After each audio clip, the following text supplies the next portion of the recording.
segno i giorni scorrere sul calendario. Va ora in onda Auto da Fè, un mondo senza testa, una testa senza mondo, un mondo in testa. Conoscevo come adesso ed ego non mi absolvo neanche quando mi confesso dei peccati che ho commesso. Un'auto da Fè. Teleascoltatrici, teleascoltatori, buongiorno da Giulio Cainarca, ben trovati a un altro appuntamento con la versione del giovedì di Auto da Fè, ovvero con la conversazione con Max Del Papa, che dovrebbe essere già in collegamento con noi, lo vedo infatti nella sua tipica alterigia da collegamento online. Buongiorno Max, come stai? Eccoci, insomma si combatte. Che si può dire di tutto tranne Si che va. tu abbia dell'alterigia in corpo. Comunque, lasciami iniziare, Max, con la citazione del giorno, perché questa rubrica si picca anche il giovedì di andare a scovare delle perle nascoste nella storia della sapienza umana. Oggi, la settimana scorsa, ti ricorderai Mary Quant, che ne aveva detta una bella, no? Questa settimana abbiamo pescato niente po' di meno che Lord George Brian Brummel, più noto semplicemente come Lord Brummel, ovvero il top del dendismo ottocentesco, di prima metà dell'Ottocento, archetipo assoluto dell'eleganza maschile, tanto per dirne una, colui che introdusse l'uso dei pantaloni lunghi a tubo, delle giacche da frac e della bizzarra abitudine, considerata tale a quell'epoca, di cambiare camicia ogni giorno.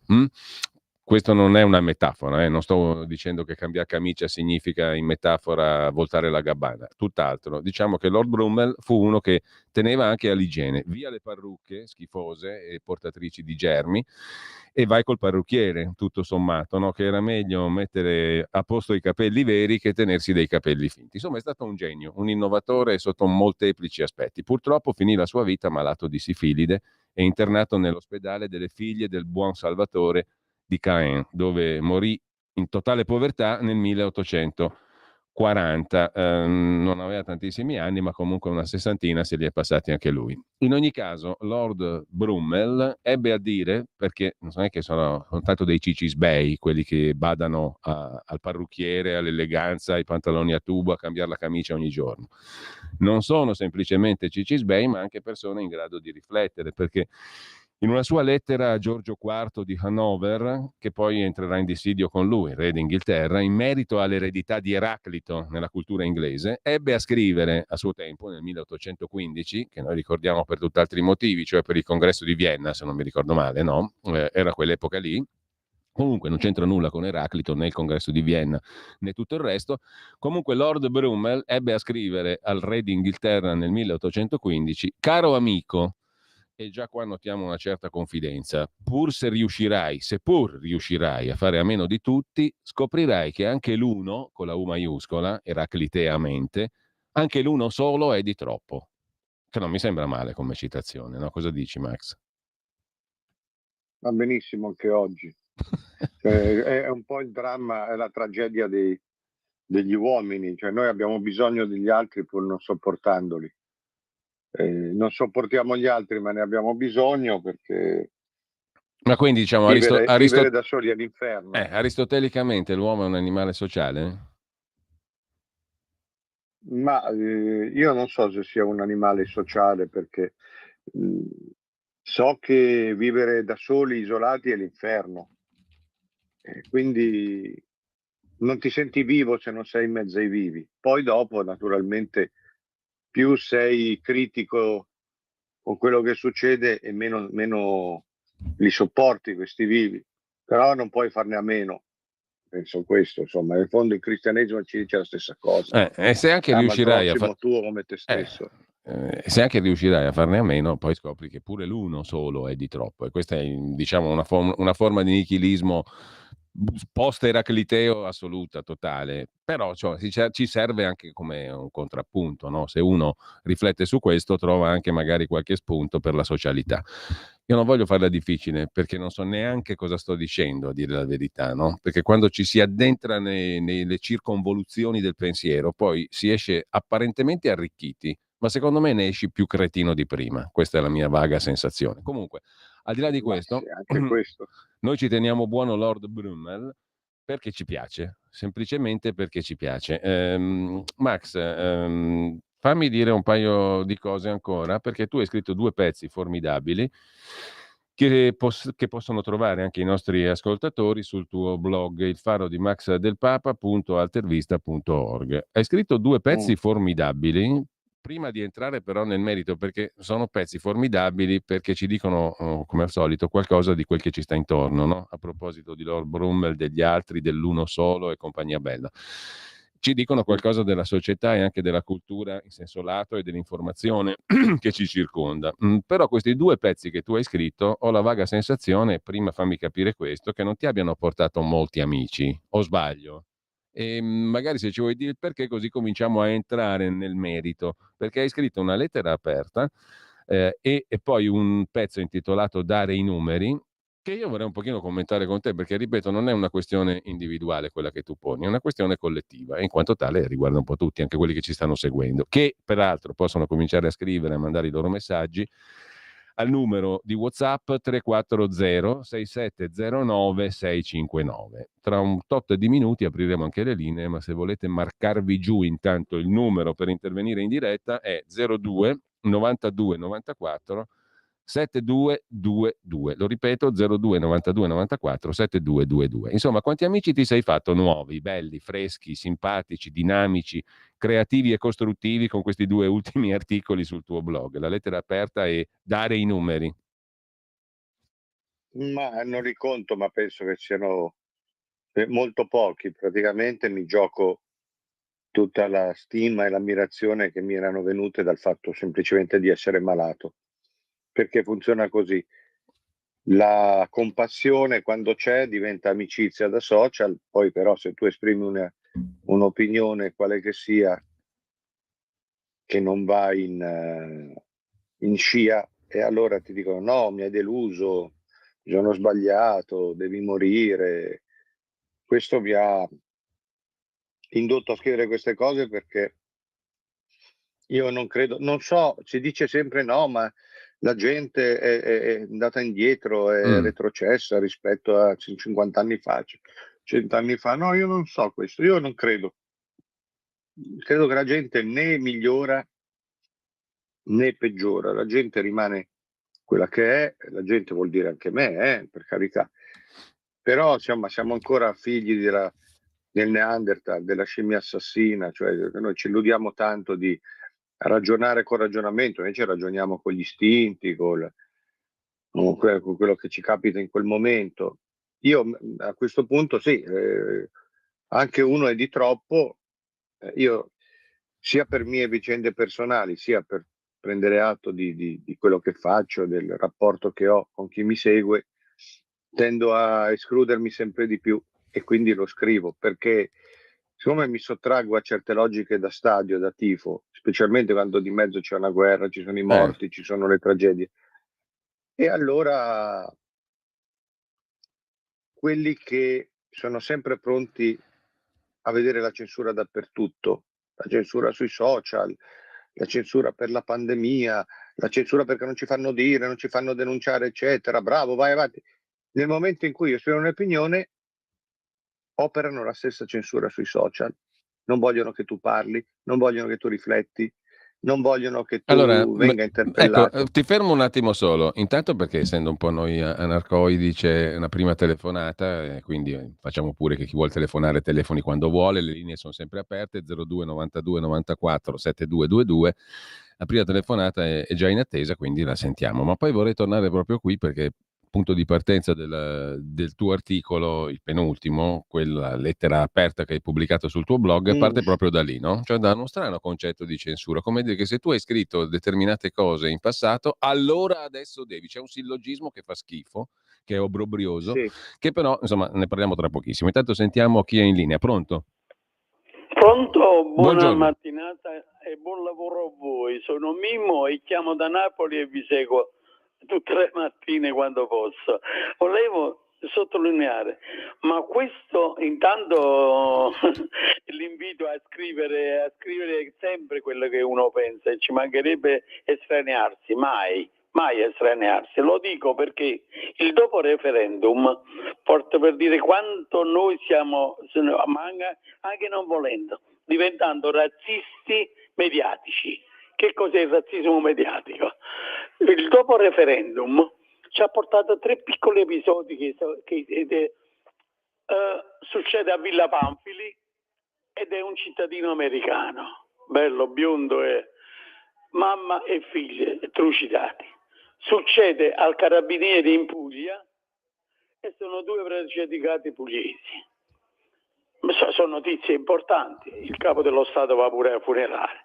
Poi succede che un ragazzo di 16 anni dalla sua vita, è un tunisino, e salva 2 turisti che dopo essere stati salvati non sono spariti, nessuno sa chi sono, dove sono e dove stanno, niente, e questo qua ci ha rimesso la vita. E allora se quel ragazzo non fa notizia, noi dovremmo preoccuparci di che strada stiamo pigliando. Che tipo, dove è arrivato il razzismo, si arriva a questi livelli, vuol dire che noi dobbiamo pigliarci le nostre responsabilità, e non mi pare che c'è nessuna volontà politica di pigliarcelo, tant'è vero che è dimostrato 2 giorni prima, sabato e domenica, cioè domenica e lunedì, con le votazioni al referendum.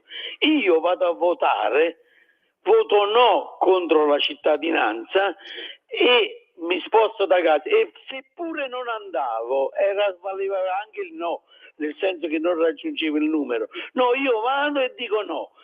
E allora io porto gli esempi di 2 ragazzi, Lamin e Jamal, e 2 ragazzi che vengono con i familiari dal centro Africa.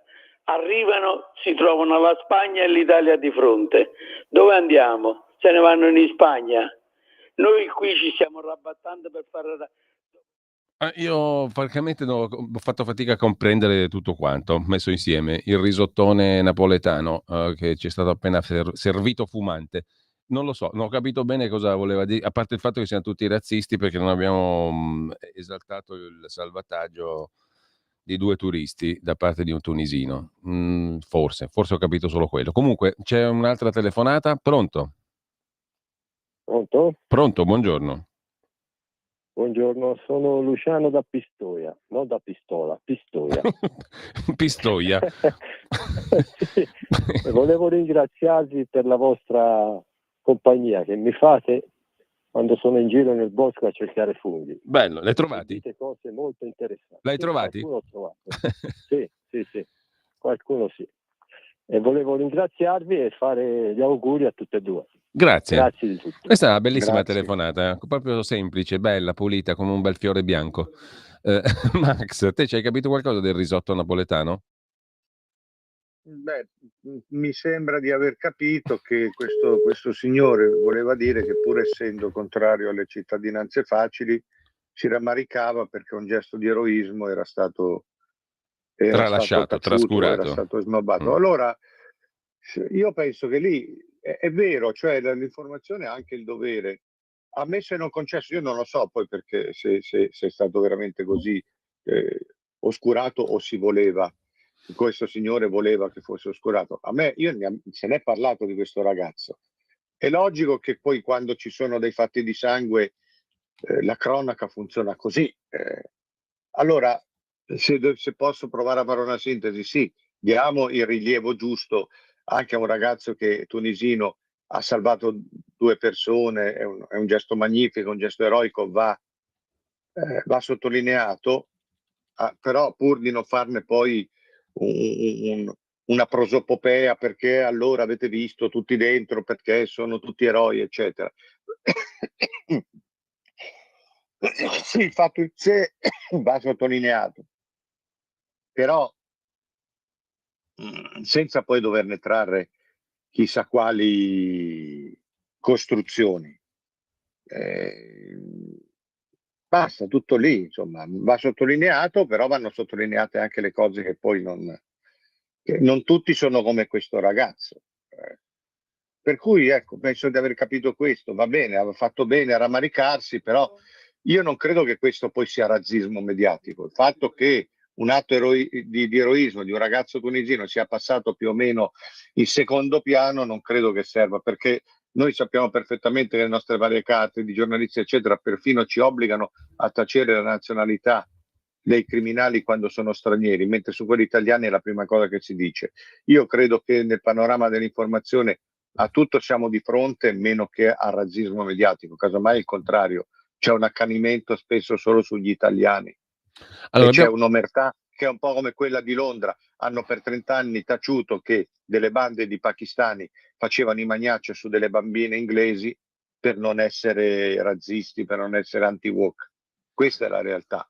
Mentre invece vorrei dire, sì. la cosa che ha detto questo cercatore di funghi di Pistoia, mi tenete compagnia, ecco, questo è l'obiettivo che io ho sempre cercato in 35 anni di questo mestiere, tenere compagnia quel tanto ogni giorno. Siccome vedo che questo è sempre più difficile, quando in un determinato contesto non mi riesce più, io me ne vado.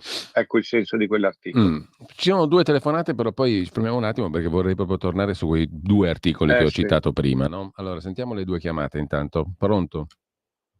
Sì, pronto, mi sentite? Sì, buongiorno. Oh, eccoci qua, ciao, sono Walter del Friuli Venezia Giulia, ciao. Ciao Walter. Allora, intanto mi raccomando, cerchiamo di esistere, di resistere per cortesia, lo dico a Max perché anch'io sono dell'idea, dell'opinione di quel signore che ha chiamato, non solo mi fai compagnia, mi fai anche riflettere, quindi ti ringrazio. E ringrazio anche Cainarca perché comunque questo modo di conversare e di mettere gli argomenti sul tavolo è un bel modo di fare. A Max auguro, come dire, tanta salute, eccetera. Volevo fare un'osservazione dal mio punto di vista, no? Essendomi occupato per molti anni nel volontariato di salute mentale e di psichiatria. Sì. Allora, quello che muove queste cose, all'inizio si è iniziato trattando l'argomento appunto che non si può rimanere soli, no? Ma che però, insomma, quello che muove il mondo alla fine della fiera, che muove tutto il mondo, non sono tanto le nostre osservazioni più o meno legate al grado di cultura o di coltura, no? Sono un pochino la fame e la necessità, diciamo, la necessità è il fatto che noi siamo con ormoni e con neuroni.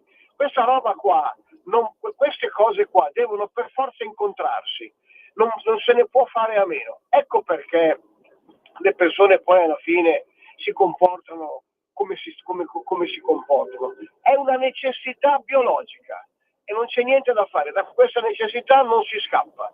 E soprattutto nelle nostre civiltà che sono democratiche, di questa civiltà aperta, no? La nostra è aperta mentre quell'altra è un po' chiusa, se non molto chiusa. Io con gli arabi ci ho anche lavorato, no? A questo punto dovremmo anche noi, in qualche modo, quando ci capita di parlare con qualcuno, farglielo anche capire. E tutto questo la questione, al di là poi anche della cultura, ci mancherebbe altro, però è una questione veramente di neuroni e di ormoni, c'è poco da fare, si devono incontrare da qualche parte e lo fanno incontrandosi anche in malo modo. Grazie Vi ringrazio, mi raccomando, keep you hard, ok? Tenete duro, grazie.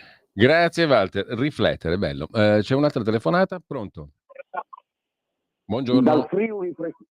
Buongiorno, dal Friuli precipitiamo al centro. Rieti. Vai Mario, buongiorno. È un crollo verticale. Allora, intanto un abbraccio a Max del Papa e tanti cari auguri. Allora, questo fa anche pensare. Io stavo pensando, no? Mi capita anche a me ogni tanto di pensare.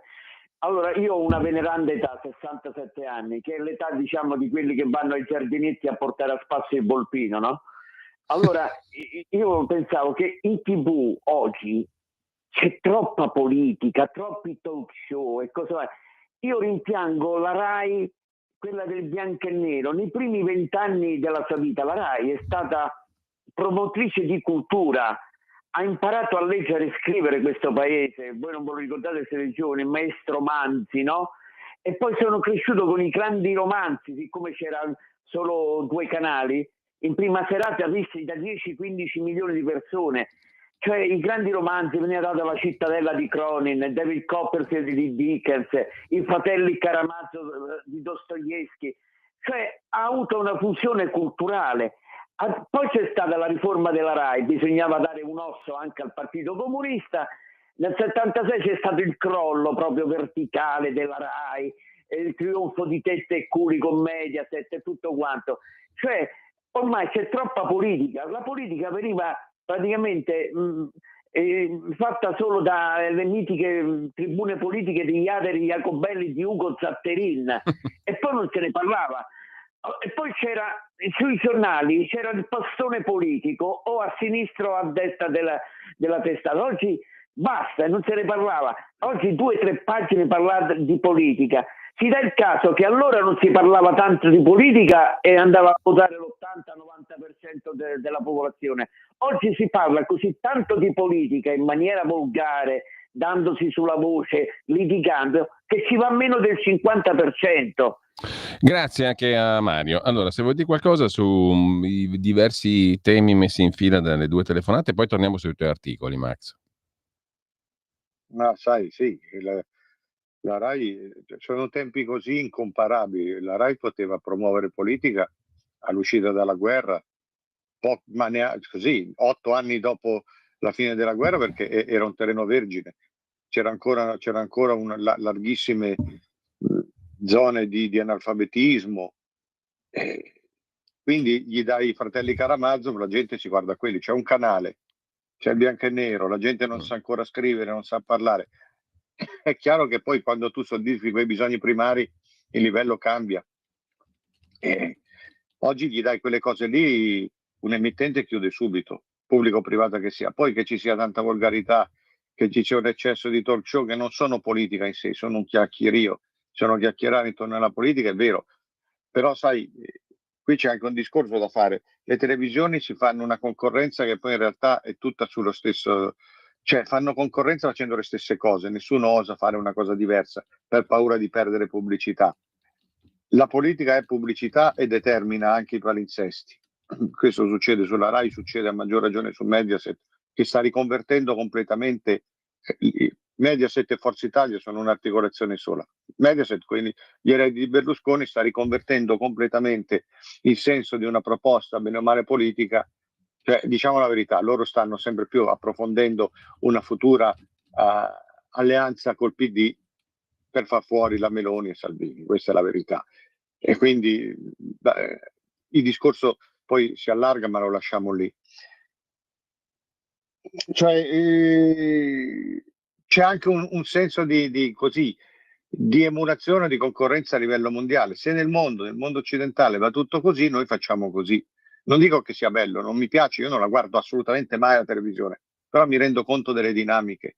E quindi, sai, dire all'epoca, 60 anni fa, 70 anni fa andava in un modo diverso, mi lascia il tempo che trova, perché non sono più proponibili, perché non sono più bisogni immediati. Oggi la gente ha bisogno delle porcherie, dello zozzo, della volgarità, delle chiacchiere, anche perché è il medium stesso che gli ingenera la dipendenza. Però quando è ingenerato la dipendenza gliene devi dare sempre di più.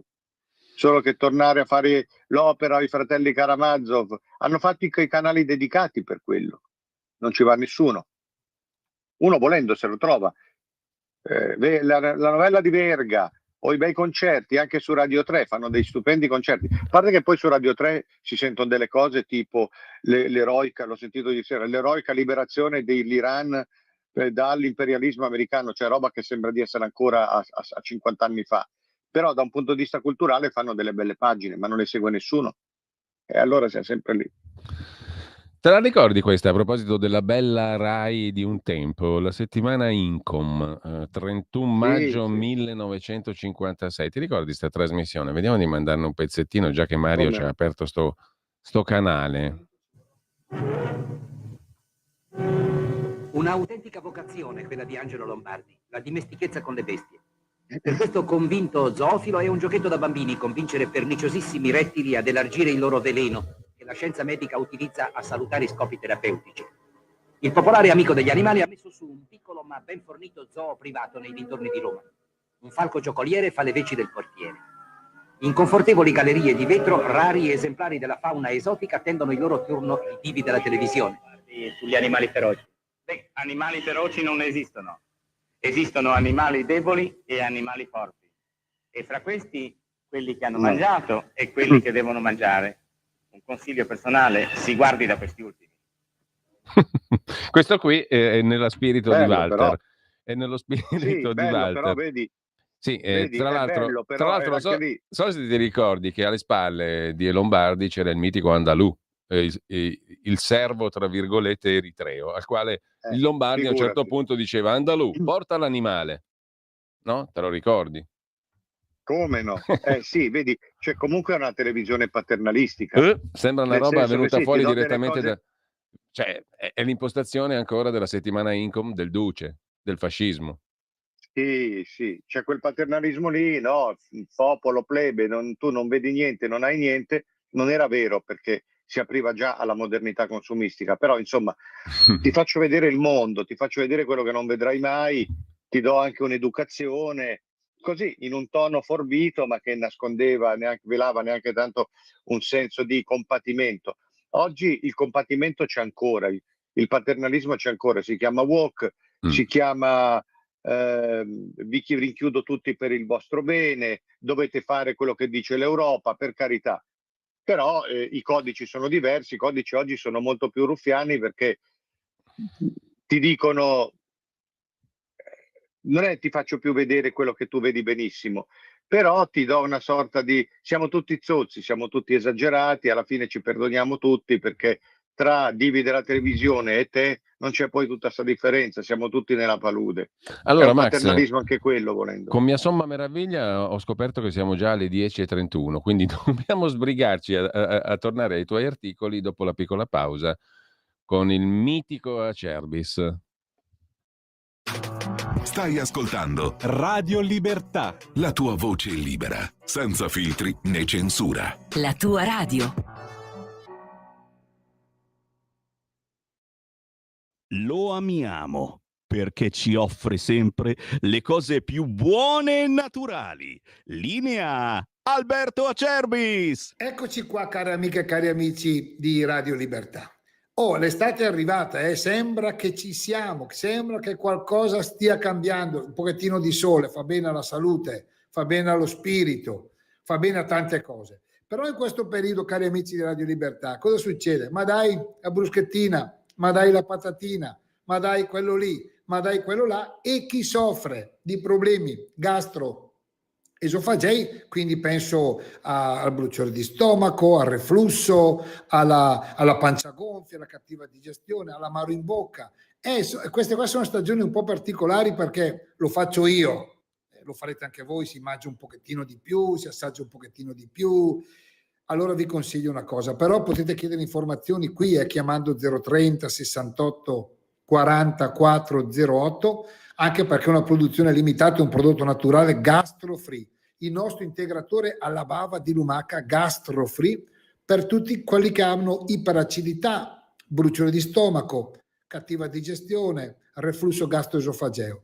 È una cosa meravigliosa, un successo straordinario. 59 euro in offerta stamattina, 59 euro, 3 flaconi. Per ordinarlo chiamate lo 030 68 40 408. Lo prendete prima dei pasti o dopo i pasti, ma però per queste cose non vi costa nulla. Chiamate 030 68 40 408. Chiedete di Miriam, è lei esperta negli integratori. L'abbiamo fatta studiare anche per quello, quindi vi dà delle risposte chiare e certe. Integratori non sono medicine, ma aiutano tanto. 030 68 40 408 per una primavera e un'estate un po' più bella. Oppure olioacerbis.com, andate sulla sezione integrazione alimentare. Grazie, alla prossima. Allora, Max del Papa con noi, torniamo al tuo articolo. Tu hai 2 articoli, adesso fermiamo per un attimo le telefonate, perché mi interessa molto toccare questo tasto. Dicevo prima, allora, tu hai scritto questi 2 pezzi per mettere qualche puntino sulle i, su un fatto che comunque, no, è tipico di questo periodo qua. Allora, siccome tu, Max, hai scritto determinate cose in passato, hai toccato determinati argomenti, hai scritto in un certo modo, secondo alcuni, no? Secondo alcuni che magari vedono poi anche e leggono quello che vogliono leggere, allora oggi, per una specie di sillogismo, allora ne consegue che oggi devi essere contro Israele, devi essere per Hamas, devi sventolare la bandiera della Palestina, no? Quindi tu scrivi giustamente, è gente molto spesso quella che incontri anche, no? Perché tu fai una premessa e dici io sono sempre andato dappertutto, non mi sono mai negato agli inviti, però a un certo punto mi accorgo anche che c'è una larga fetta di pubblico, di gente che sui social si lamenta, latera, come scrivi tu, che è pronta appunto, come dicevi prima, a dire ci censurano di qui, ci censurano di là, però diciamo abbaia alla censura, ma se tu fai un'analisi che loro non si aspettano o che magari per loro non è giusta, il censurato diventi tu, no? Allora Israele deve essere per forza colpevole, stato canaglia, eccetera, eccetera. L'Iran è uno stato pulito, meraviglioso, che rispetta tutti e che supporta quegli gentiluomini di Hamas che hanno fatto quello che hanno fatto. Insomma, se tu sei dei nostri, ne consegue che devi pensare così. E questa roba qui a te non ti può appartenere, no, Max? Perché tu il cervello ce l'hai per conto tuo, non per conto terzi. Ho passato tutta la mia vita professionale a sottrarmi a sta logica. Io sono un giocattolo che non si fa manovrare. Io posso pure venire qui, fare l'imitazione, fare il buffone, perché lo scelgo, perché la gente si diverte, perché dice mi tieni compagnia, però io non sono un buffone e non mi faccio... E il gioco lo accetto, non lo subisco. Quindi, in più, come pure io ho una veneranda età, come diceva l'ascoltatore di prima, sono vaccinato, ci sono passato da queste cose, sono passato dalle assemblee studentesche dove dicevano compagni, bisogna accettare, bisogna condividere le ragioni delle Brigate Rosse, compagni, e a dirlo erano poi i figli della bella borghesia ebrea milanese col palazzo in Foro Bonaparte e la cameriera in cresta e pettorina. Compagni un cazzo. Allora, dove voglio arrivare? Sono 50 anni che ho capito come va il mondo e sono oltre il livello della sopportazione. Quindi semplicemente io mi sottraggo a queste logiche. C'ho il computer, il telefono pieno di messaggi di gente che o da una parte si esalta, cioè tutti che si esaltano al copio di soldi, quelli che mi scrivono Forza Israele, fai una carneficina, stermina tutti i proxy, stermina tutti i paesi, bella, hai visto, ha fatto una strage anche oggi in Palestina, non basta, più bambini morti. Ecco, e poi dall'altra ci sono quelli, Israele deve morire, sono tutti ebrei, tutte queste cazzate, la finanza ebrea, i sionisti, il 7 ottobre se lo sono fatti loro, Sì. Il 7 ottobre non esiste, però hanno fatto bene a farlo, però no, perché dietro ogni cosa del mondo c'è Israele, del vaccino c'è Israele, dietro quello c'è Israele, dietro le torri gemelle c'è Israele, dietro il Moro c'è Israele. Allora io a queste cose vorrei dire, non mi scrivete, non mi cercate. Cioè io ho un altro modo di ragionare e non mi piacciono questi messaggi da una parte e dall'altra. Mi sono limitato a intervenire ove richiesto, che non sono io a propormi, e a dire una cosa molto semplice, che è quella che dice Papa Leone. Cioè mi pare che qui ci siano su vari fronti popoli fratelli, divisi dalla fede, dalla religione, dalla politica, che cercano decisamente di scannarsi, di eliminarsi gli uni gli altri. Se qua non prevale la ragione in tutti i sensi, è la fine. E ho anche detto, io non approvo, tu lo sai, ne abbiamo parlato anche a privé delle volte, io non approvo questa politica di Israele per cui dalla difesa sacrosanta si arriva a una sorta di guerra totale e permanente. Cioè a un certo punto bisognerà pure che scattino le ragioni della diplomazia, che ci sia una misura. Però se da quello mi si deve portare a dire forza Hamas, forza l'Iran non ha mai fatto del male a nessuno, queste cose non perdo neanche tempo a discuterle. In Iran la donna è venerata, in Iran no, perché l'Ayatollah Khamenei, poverino, io a queste cose quando io vedo delle sollecitazioni così, allora abbandono un contesto perché non è il mio, e se scrivono a me io elimino subito. Perché? Perché c'è un livello alla sopportazione, il livello è quello della stupidità, e poi perché questa gente non tifa in proprio, sì, d'accordo, l'antioccidentalismo, lo sappiamo, nel quale io non mi riconosco, però questa gente sono tutti o imbecilli o provocatori putiniani. E siccome sono Mentre putiniani, a nel livello momento più in- alto ci sono quelli retribuiti per sostenere certe cose. mo ci arriviamo un attimo, perché io mi sono anche rotto i coglioni, sì, di queste cose. Cioè, questa gente qua, nel momento in cui Putin dice no, guarda Khamenei, non ti piglio più, tu la partita è persa, l'Iran non riesco più a salvarlo, la Cina non mi supporta più, non mi conviene mettermi contro Trump, tu vedi che questi mollano completamente le ragioni sacrosante della la grande resistenza iraniana. Cioè, c'è molta infiltrazione, c'è molta propaganda, diciamo la verità. Israele fa la sua propaganda, la sua infiltrazione, però a livelli più alti, a livelli diversi, a livelli più istituzionali. Invece, da parte di Putin, dell'Iran, e soprattutto, e poi di tutto questo mondo, Iran, Palestina, Tutsi, Hezbollah, c'è proprio la penetrazione a prato basso, no? Io da questa gente mi sottraggo. Sono andato qualche tempo fa, pochissimi giorni fa, a una manifestazione, si parlava di tutt'altro. È arrivato uno che per vendere la sua merce ha tirato fuori la bandierina con Hamas, con Netanyahu con i denti sporchi di sangue, eccetera, eccetera. Io ho detto, io lì non ci andrò mai più. Io posso avere le mie idee su Hamas, dico su Netanyahu. Però io a queste pagliacciate per vendere 3 copie di qualcosa non mi presto, non è il mio contesto.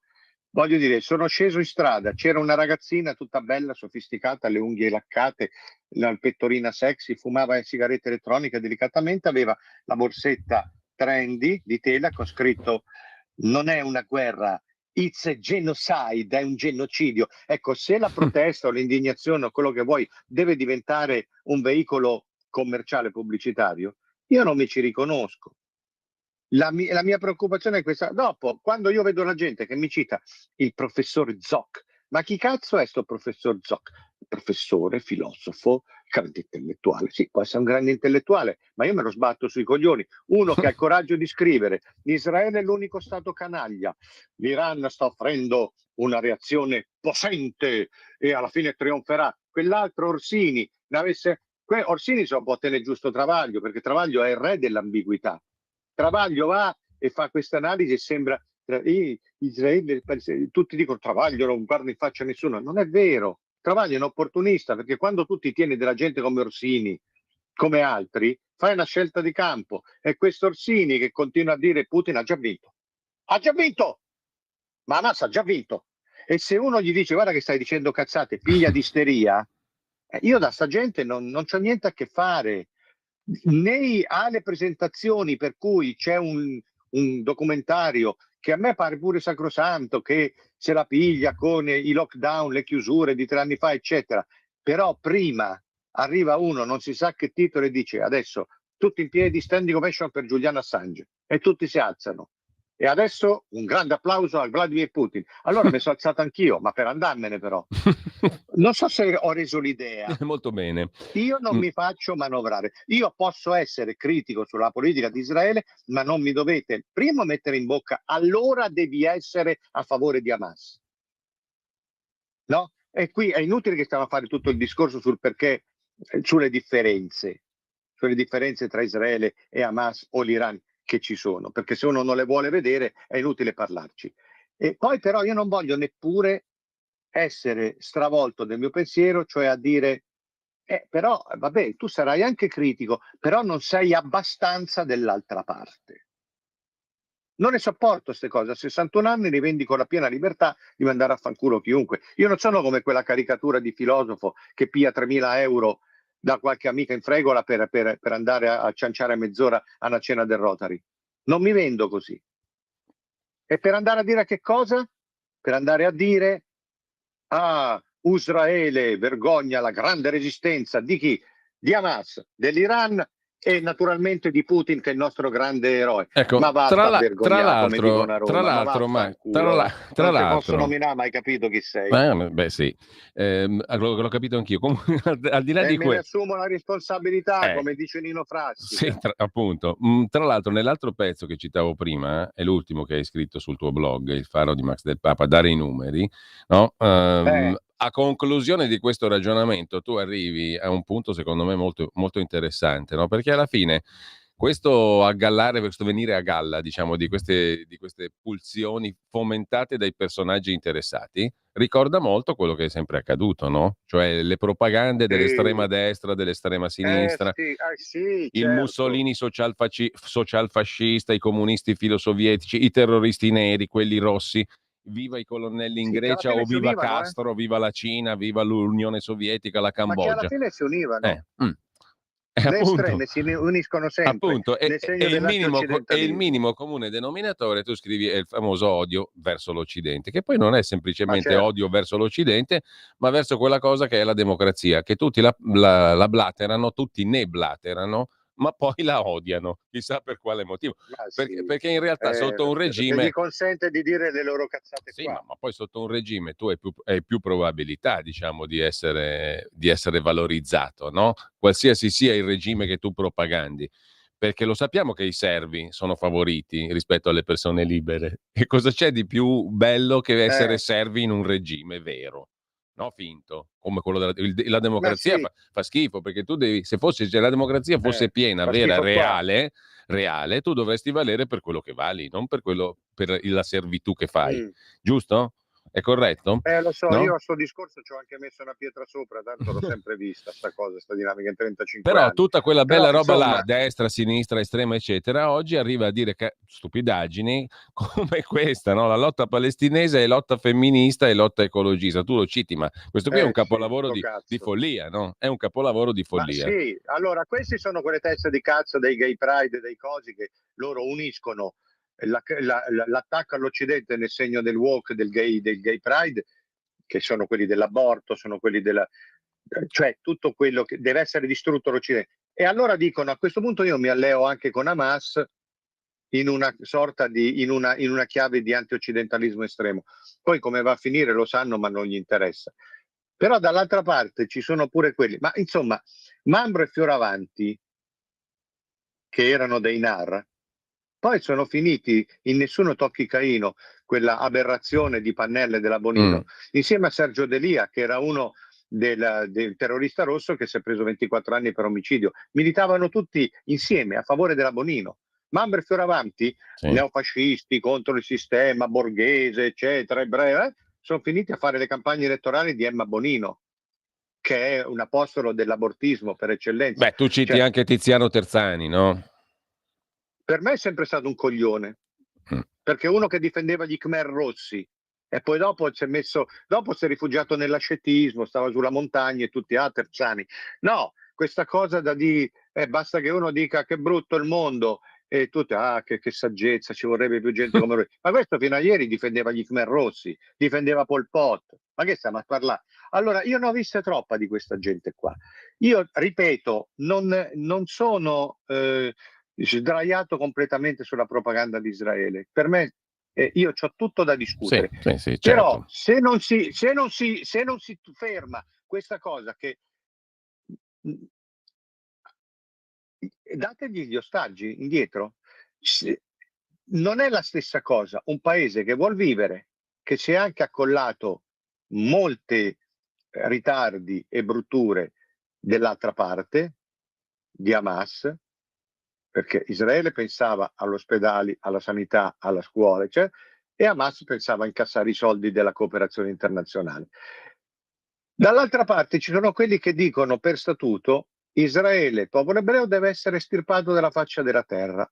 Noi non avremo pace, l'ha detto anche Khamenei ieri, dal suo rifugio dove sta. È inutile che poi mi scrivano no, non è vero, sono distorsioni. No.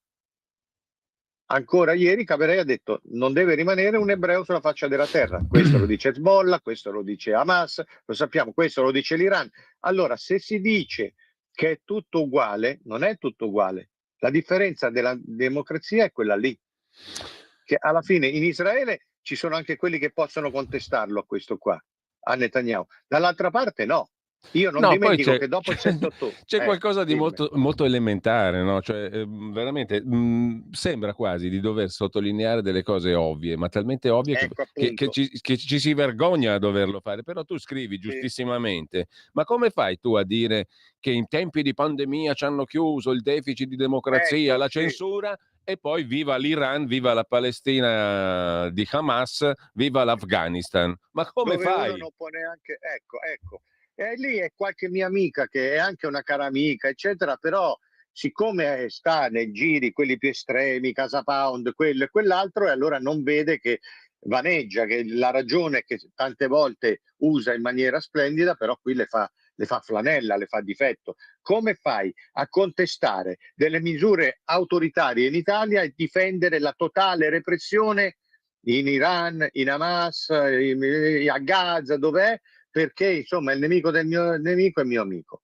Non funzionano questi No, poi pezzi tra che l'altro citi tu, c'è sono tutta, i più brutti per no, me poi da c'è tutta scrivere, una perché tanto trasversalità. non si arriva da nessuna parte. No, ma poi c'è tutta una trasversalità, perché tu giustamente commenti anche un pezzo uscito sulla Verità a firma di Francesco Borgonovo, no?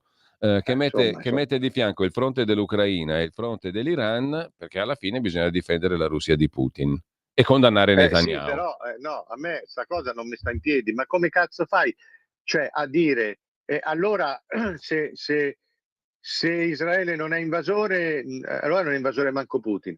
Ma questa cioè che cazzo di che stiamo parlando? Ma forse l'Ucraina ha messo nel suo statuto che bisogna sterminare la Russia?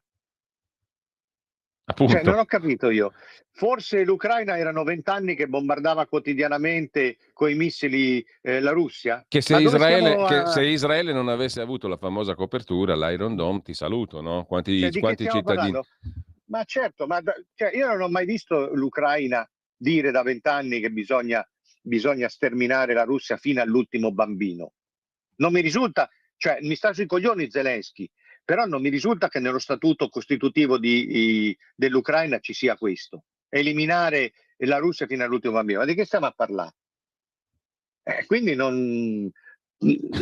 Così ti capita Cioè, poi che veramente, Marco questi pezzi così qua ti sono i capita peggiori per me no, da così scrivere. ti capita poi che Marco Rizzo te lo trovi fisso a Rete 4, no? Che uno dice ma che cavolo c'entra? C'entra e come? C'entra e come? Marco Rizzo è uno che difende, attacca molto il sistema, ci stanno tutti, sono tutti venduti, sono tutti cose. Però lui sta fisso da tutte le parti a Mediaset perché a questo punto lui da una parte rappresenta il comunista che è l'apostata, no? Quello che non è più di sinistra. Allora come ragiona bene, quasi quasi lo voterei. Però Marco Rizzo non è che non è più comunista, non è più di sinistra, ma lui rimane stalinista puro. Allora uno stalinista puro, simpatico finché vuoi, votatevelo voi, perché Marco Rizzo non parla di democrazia, Marco Rizzo parla di critica a questa sinistra che non è abbastanza sinistra, eccetera, eccetera, e alla prima occasione si schiera a favore dell'Iran, degli ayatollah. Quindi è tutta una... E lo pigliano, lo fanno girare dappertutto. Anche lui sta nel sistema. La domanda che ti poni tu, adesso riapriamo Toscano, anche... il suo TARD toscano, al quale hanno bloccato i conti correnti, eccetera, lo sanno loro perché, lo sa pure lui, che ci faceva a parlare con la Maria Zaparova in Russia, tutto genuflesso, tutto entusiasta, tutto servile. E dai, su! Ci sono certe emittenti che stanno per chiudere perché si sono talmente date alla propaganda filorussa che alla fine non gli bastava mai. Cioè, tu lo sai, quando ti metti in mano a certi interlocutori, sì, io ti pago, però tu devi andare sempre oltre, perché la mentalità non democratica è quella lì, pure quella democratica oramai. Quindi questi oramai stanno per sbaraccare perché alla fine non basta mai, per quanto smaccata possa essere, però si parla di propaganda, no di realtà. Insomma, io... Allora, questi sono i pezzi peggiori da fare, perché tanto non capisce nessuno, ti infili solo in un ginepraio. Io l'unica cosa che voglio dire è questa: levatemi dalla logica del tifo ultra, perché già non mi piace il tifo da stadio. Quando poi il tifo ultra è nel contesto di dinamiche dove i popoli gemelli, fratelli, puntano a farsi fuori, tutti, completamente, e a me io non trovo più niente da dire, non voglio saperne più. Da parte questi, vai, parla tu. No, volevo solo dirti che la domanda che tu poni alla fine dell'articolo, l'ultimo che hai pubblicato, è la domanda centrale. Dove vanno a parare questi che abbiamo appena descritto, e in base a quali presupposti parlano? Intanto c'è una telefonata, abbiamo pochi minuti, riapriamo le linee, chi vuole intervenire può farlo, chi vuole mandare un messaggio al 340 6709 659 via WhatsApp. Pronto? Sì, ciao Giulio, ciao Max, sono il Walter. Ciao Walter. spero stiate tutti bene. Volevo dire una cosa sola, ma lapidaria. Io ho impresso nella mia mente le parole che disse Golda Meir. Potremmo perdonare, riferita agli arabi, ai prossimi, potremmo perdonarvi di aver ucciso i nostri bambini, ma non vi perdoneremo mai di averci fatto ammazzare i vostri. Questa per me è lapidaria e metto una croce. Poi ho mandato un messaggio sul tuo concetto dell'uno che è troppo, che se vuoi ascoltare... Adesso recuperiamo anche i messaggi, perché prima di salutarci li recuperiamo quelli che sono arrivati. Ciao. Grazie Walter. Allora, domanda. sì, la frase la conosco anch'io, è d'effetto, eccetera, però qui lasciatemi pure dire una cosa. Va bene tutto, però questa cosa del non vi perdoniamo per averci costretto a ammazzare i vostri bambini deve pure avere una fine. Perché se poi Israele questa cosa ne fa un alibi per la distruzione sistematica e completa di mezzo mondo, cioè ovvero fa il lavoro sporco che non possiamo fare noi, come ha detto il cancelliere tedesco, però ci vuole anche un limite, perché non può diventare, cioè io capisco tutte le ragioni possibili, però tu per far fuori 6 o 7 capataz libanesi non puoi tirare giù una città intera e dire chi rimane rimane. Capisco anche che Hezbollah come Hamas i bambini, le persone, i civili li usi proprio come ostaggi e li usi come pretesti, però bisogna anche a un certo punto essere realisti, non puoi fare una carneficina al giorno. Io penso questo, però non serve a niente, tutto sto discorso che facciamo anche noi oggi non serve a niente, perché tanto fra 2 minuti arriveranno sia a me che a te i messaggi, sì è vero, mi aiutate, tutto bello, i ragionamenti, no alla censura, però tu sei un po' stronzo perché non la vedi come me. È garantito questo. Allora Max, Non sanno fermarsi. facciamo gli ultimi 3 minuti passando i messaggi che sono arrivati dalle 10 in avanti. Questo a occhio e croce è del nostro amico Walter, ma lo sentiamo subito. Ciao Giulio, ciao Max, sono Walter, il camminatore errante. Volevo dire, l'uno è di troppo, però l'uno diventa di troppo se tu realmente conosci te stesso. Quindi andiamo in contrapposizione, perché la prima cosa da fare è conoscere se stessi. Dopodiché, quando ti conosci realmente, può essere che l'uno sia di troppo o l'uno non sia sufficiente. Questo è il mio pensiero. Scusate, ma fa caldo, probabilmente il sole. Abbiamo pochi minuti però per approfondire questo tema e diversi messaggi dei quali dare conto. E poi i 2 salvati si sono allontanati, ha scritto un ascoltatore, i 2 salvati dal tunisino. Non capisco come siano andate le cose.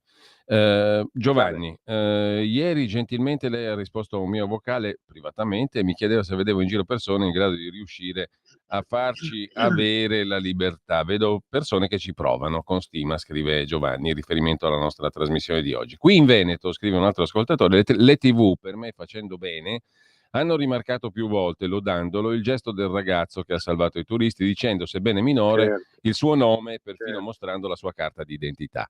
Dei plurimi quotidiani crimini, anche omicidiari, perpetrati da minorenni e maggiorenni di origine straniera, le stesse TV non dicono i nomi per via della privacy. Bello questo ordine di scuderia, scrive il nostro ascoltatore Stefano, ma magari Rizzo attaccasse e criticasse la sinistra, sempre in bocca Salvini e la stragrande maggioranza delle volte racconta palle, punta all'elettorato sovranità, scrive Stefano, all'elettorato sovranista, sovranismo, beh sì, tutto sommato. USAID sì, Rizzo vuole quella roba lì, vuole rientrare nel gioco, è inutile dire, vuole rientrare nel gioco perché, e allora punta a quel sovranismo lì, che da una parte è di sinistra paleolitica, però dall'altra è della destra, quella estrema.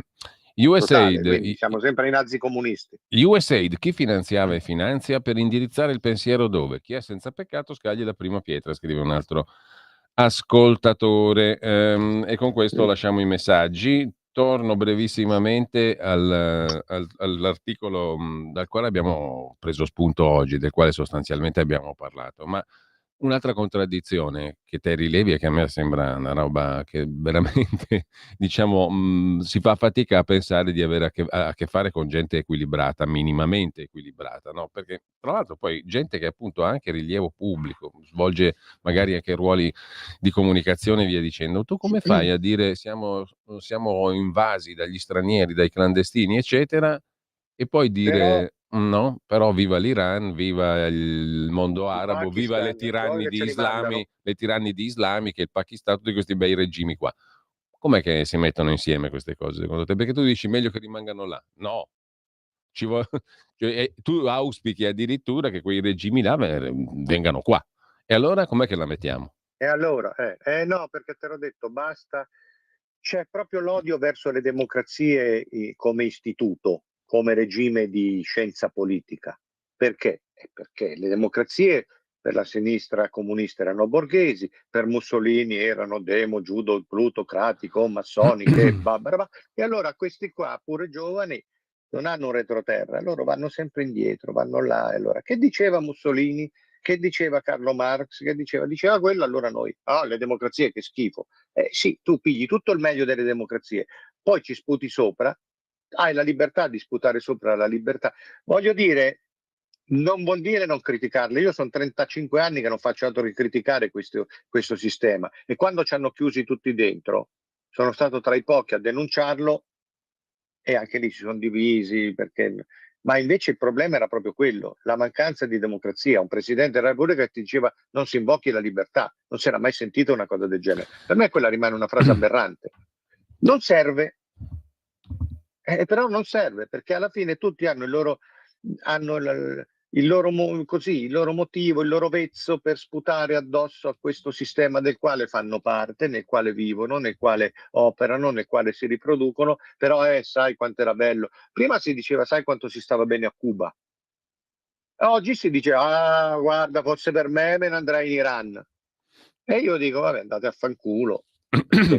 Cioè, io chiedo anche scusa se oggi non sono stato così cazzone, disposto allo scherzo, però siccome la mia salute mi gioca ancora degli brutti scherzi, credo si veda in faccia, e la vita di tutti i giorni spesso bastona, e allora io non sempre poi ho la pazienza, la voglia di pormi sotto una luce diversa, e in particolare a 61 anni, con i problemi che ho per sopravvivere tutti i giorni, figurati se io posso stare lì a perdere tempo con 4 scappati di casa o dal centro sociale o mai usciti da casa, che mi vengono a dire no, tu però sei un sionista, tu però non sei abbastanza, viva Hamas, viva la fica.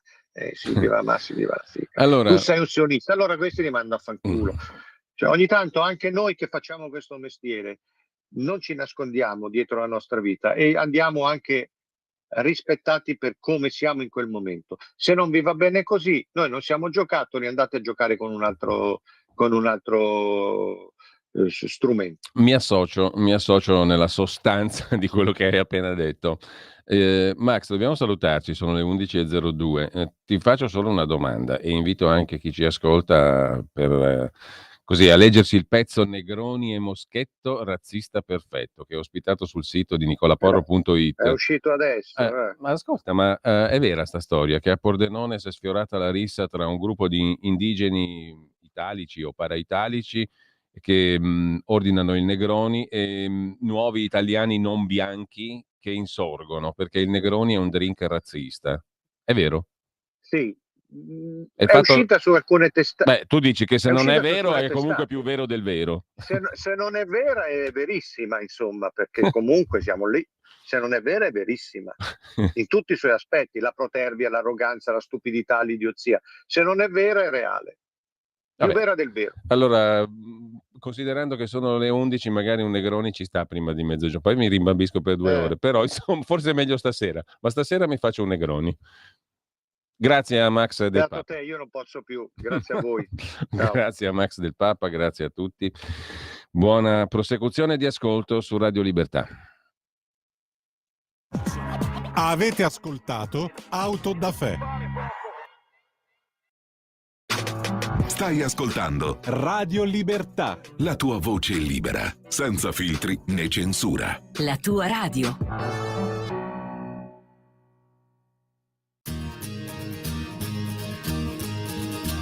You read about Samson, me read about his book.